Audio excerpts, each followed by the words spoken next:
জানিয়ে দেব সবশেষ আপডেট বিশ্ব সংবাদ। শুরুতেই থাকবে গাজা শিল্প অঞ্চল মাটির সঙ্গে মিশিয়ে দিয়েছে ইসরায়েল, সর্বত্রই শুধু লাশ আর লাশ। এদিকে হামাসের আহ্বান, যুদ্ধ পরবর্তী গাজায় স্বাধীন ফিলিস্তিন সরকার প্রতিষ্ঠা করতে হবে। জানিয়ে দিব ইউরোপকে সরাসরি হুমকি দিলেন সৌদি যুবরাজ। অন্যদিকে যুদ্ধকামী ন্যাটোর বিপজ্জনক নানা ষড়যন্ত্র, ন্যাটো শান্তি চায় না বলেছেন রবার্ট এফ কেনেডি। সবশেষ জানাবো ইউক্রেনীয় ড্রোন হামলায় রাশিয়ার তেলের ডিপোতে আগুন। শিরোনামগুলো শুনছিলেন, এবারে জানাবো বিস্তারিত। গাজার শিল্প অঞ্চল মাটির সঙ্গে মিশিয়ে দিয়েছে ইসরায়েল, সর্বত্র পড়ে আছে শুধু লাশ আর লাশ। ফিলিস্তিনের গাজা সিটির শিল্প অঞ্চল মাটির সঙ্গে মিশিয়ে দিয়েছে ইসরায়েল। স্থল অভিযান শেষে ইসরায়েলি বাহিনী ওই এলাকা থেকে সরে গেলে সেখানকার অলিগলি এবং বিধ্বস্ত ভবনের নিচে একের পর এক লাশ পাওয়া যাচ্ছে। সূত্র আল জাজিরা। গাজা সিটির শিল্প অঞ্চল থেকে ইসরায়েলি বাহিনীকে প্রত্যাহার করে নেওয়ার পর সেখানকার হৃদয় বিদারক চিত্র প্রকাশ্যে এসেছে। গোটা এলাকা মাটির সঙ্গে মিশিয়ে দেওয়া হয়েছে। অলিগলি আর বিধ্বস্ত ভবনে বহু লাশ ছড়িয়ে ছিটিয়ে আছে। গাজা নগরীর গোজাইয়া এবং তাল আল হাওয়া এলাকার রাস্তাঘাট ও বিধ্বস্ত ভবন থেকে উদ্ধার করা হয়েছে অন্তত 90টি লাশ। গাজা প্রশাসনের জরুরি পরিষেবা বিভাগ একথা জানিয়েছে। একই চিত্র গাজা নগরীর তাল আল হাওয়া এলাকারও। ইসরায়েলি বাহিনী সরে যাওয়ার পর সেখানকার রাস্তাঘাটে গলিত লাশ ছড়িয়ে ছিটিয়ে থাকতে দেখা গেছে। সেখান থেকে 30টি লাশ উদ্ধার করা হয়েছে। এসব লাশের বেশিরভাগই নারী ও শিশুর বলে স্থানীয় লোকজন জানিয়েছেন। শুক্রবার উত্তর গাজায় অ্যাম্বুলেন্স ও জরুরি পরিষেবা বিভাগের কর্মকর্তা ফারেশ আফানেহ বলেন, তাল আল হাওয়া এলাকা থেকে আংশিক সেনা প্রত্যাহার করেছে ইসরায়েলি বাহিনী। তিনি বলেন, লাশগুলো উদ্ধারে অ্যাম্বুলেন্স কর্মীরা আরও আগে ঘটনাস্থলে যেতে না পারায় সেগুলোতে পচন ধরেছে। ধ্বংসস্তূপের নিচে অনেক লাশ পড়ে আছে। সূত্র আল জাজিরা।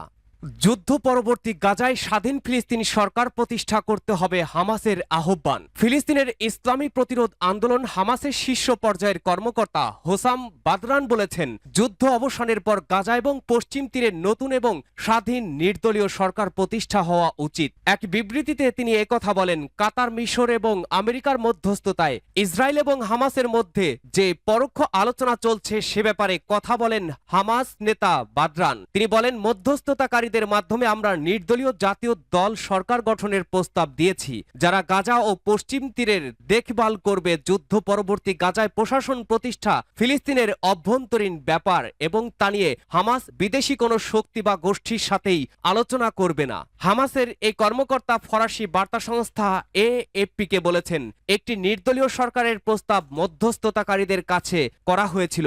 হোসাম বাদরানের মতে, যুদ্ধ উত্তর সরকার গাজা উপত্যকা এবং অধিকৃত পশ্চিম তীরে একটি সাধারণ নির্বাচনের পথ প্রশস্ত করবে। ইহুদিবাদী ইসরায়েল দাবি করছে মিশরের সাথে গাজার সীমান্তে ফিলাডেলফি করিডোরের নিয়ন্ত্রণ বজায় রাখবে। এরপর বাদরান এসব কথা বললেন। হামাস বারবার বলেছে, যুদ্ধ অবসানের পর ইসরায়েলি সেনাদেরকে গাজার সমস্ত এলাকা থেকে প্রত্যাহার করতে হবে। ইউরোপকে সরাসরি হুমকি দিলেন সৌদি যুবরাজ। আঞ্চলিক রাজনীতিতে মধ্যপ্রাচ্য পশ্চিমাদের সবচেয়ে বড় খুঁটি সৌদি আরব, কিন্তু যুবরাজ মোহাম্মদ বিন সালমান সৌদি আরবের ক্ষমতার দৃশ্যপটে আসার পর থেকে পশ্চিমাদের সেই আস্থা নড়বড়ে হয়ে পড়েছে। রিয়াদকে এড়িয়ে মধ্যপ্রাচ্য খবরদারি প্রতিষ্ঠা সম্ভব নয়। তাই বিকল্প কোনো শক্তির উত্থান হওয়ার আগ পর্যন্ত রিয়াদের বিকল্প নেই পশ্চিমাদের কাছে। পশ্চিমের কাছে সৌদির গুরুত্ব খুব ভালোভাবেই জানেন যুবরাজ মোহাম্মদ। তাই পশ্চিমাদের রীতিমতো নাকে দড়ি দিয়ে ঘোরাচ্ছেন তিনি। এবার ইউরোপের দেশগুলোকে সরাসরি হুমকি দিলেন সৌদি যুবরাজ। মানবাধিকার, মত প্রকাশের স্বাধীনতা সহ বিভিন্ন ইস্যুতে পশ্চিমাদের সঙ্গে সৌদি আরবের প্রকাশ্য দ্বন্দ্ব রয়েছে। এসব ইস্যু নিয়ে যেসব দেশ মাথা ঘামায় না, সেসব দেশের সঙ্গে সখ্যতা গড়ে তুলেছে রিয়াদ। সৌদি আরবের এই বন্ধু তালিকায় এখন সবার উপরে যুক্তরাষ্ট্রের চিরবৈরী দেশ রাশিয়া। 2 বছরের বেশি সময় ধরে চলা ইউক্রেন যুদ্ধের কারণে গোটা বিশ্বই এখন স্পষ্ট 2 ভাগে বিভক্ত। এর ওই ধারাবাহিকতায় একসময় পশ্চিমা ব্লকে থাকা থাকা অনেক দেশের মতো সৌদি আরবও হুমকি ছড়াচ্ছে রাশিয়ার পক্ষে। মস্কোর স্বার্থ রক্ষায় পশ্চিমাদের বিরুদ্ধে এবার সাফ কথা সৌদি যুবরাজ মোহাম্মদ বিন সালমানের। ইউক্রেন যুদ্ধে জের ধরে রাশিয়ার প্রায় 30,000 কোটি ডলারের সম্পদ বাজেয়াপ্তের হুমকি দেয় শিল্পোন্নত দেশগুলোর জোট G7। এর ওই পাল্টা জবাবে ইউরোপের দেশগুলোর ঋণ বিক্রির হুমকি দিয়েছেন যুবরাজ মোহাম্মদ, যা প্রচার করেছে সৌদি অর্থ মন্ত্রণালয়। সংবাদ মাধ্যম ব্লুমবার্গ জানিয়েছে, সৌদি আরব আসলে সুনির্দিষ্টভাবে ফ্রান্সকে এই হুঁশিয়ারি দিয়েছে। কয়েক মাস ধরেই রিয়াদের মধ্যে এমন উদ্বেগ ছড়িয়েছে ক্রেমলিনের সম্পদ জব্দ করতে পারে পশ্চিমারা।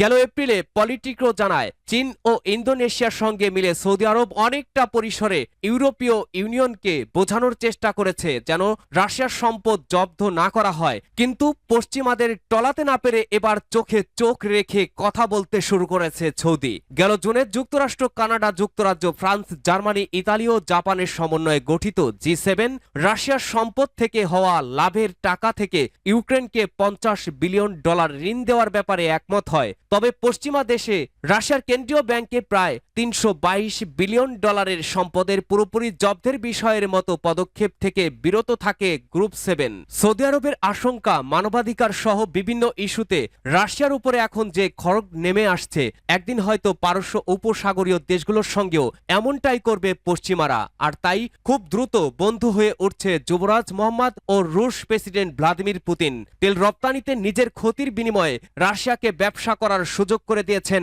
যুবরাজ মোহাম্মদ। একইভাবে সৌদি যুবরাজের কথায় ইয়েমেনের বিদ্রোহীদের অস্ত্র দেওয়া থেকে বিরত থেকেছেন পুতিন। যুদ্ধকামী ন্যাটোর বিপজ্জনক নানা ষড়যন্ত্র, ন্যাটো শান্তি চায় না বলেছেন রবার্ট এফ কেনেডি। মার্কিন প্রেসিডেন্ট প্রার্থী রবার্ট এফ কেনেডি বলেছেন, উত্তর আটলান্টিক সামরিক চুক্তি সংস্থা বা ন্যাটোর মূল প্রধানের বিষয় হল যুদ্ধকামিতা, শান্তি রক্ষা নয়। সম্প্রতি ন্যাটো জোট গঠনের 75তম বার্ষিকী উপলক্ষে মার্কিন যুক্তরাষ্ট্র ন্যাটোর শীর্ষ বৈঠকের আয়োজন করা হয়। ন্যাটো জোটের অপরাধী ও হস্তক্ষেপকারীর রেকর্ড দেখানো হয়েছে যুগ্নস্লাভিয়ায়, সার্বিয়ায়, লিবিয়ায়, আফগানিস্তানে এবং বর্তমানে ইউক্রেনে। এই জোট এখন পূর্ব দিকে এর উপস্থিতির বিস্তার ঘটাতে চায়। ওয়াশিংটনে এমন সময় ন্যাটোর শীর্ষ সম্মেলন ও বৈঠক হচ্ছে যখন জোটটি বেশ কিছু রাজনৈতিক ও সামরিক সংকটে জড়িয়ে রয়েছে।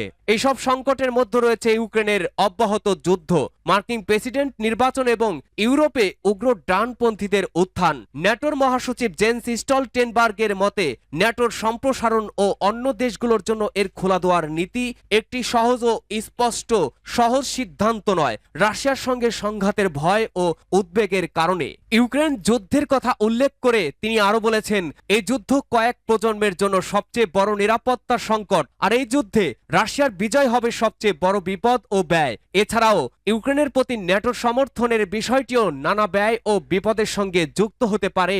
আর যুদ্ধের সময় কোনো নিরাপদ ও সুরক্ষিত পছন্দ বা বিকল্পগুলোই থাকে না। এদিকে ভিয়েনা আলোচনায় রাশিয়ার প্রধান আলোচক কনস্টান্তিন গ্যাব্রিলভ হুঁশিয়ারি দিয়ে বলেছেন, ন্যাটোর সদস্যদের চলমান পদক্ষেপগুলো পরমাণু শক্তিধর পক্ষগুলোর মধ্যে সংঘাতের ঝুঁকি বাড়াবে। ন্যাটো জোট যে কোনো মূল্যে টিকে থাকার জন্য অন্যদের ওপরে অভিযোগ চাপিয়ে দিচ্ছে। ব্যাপারটি এত তীব্র হয়েছে যে ন্যাটোর মহাসচিব সম্প্রতি চীন সহ অন্য কয়েকটি দেশ ইউক্রেনের বিরুদ্ধে যুদ্ধে রাশিয়াকে সহযোগিতা দিচ্ছে বলে অভিযোগ করছেন। সম্প্রতি ইরানও এই ধরনের অভিযোগে শিকার হয়েছে আরও একবার। ইরান এই ধরনের অভিযোগকে ভিত্তিহীন বলে নাকচ করে আসছে। ইউক্রেনীয় ড্রোন হামলায় রাশিয়ার তেলের ডিপোতে আগুন। ইউক্রেনীয় ড্রোন হামলার পর শনিবার রাশিয়ার রোস্তভ অঞ্চলে একটি তেলের ডিপোতে আগুন লেগেছে।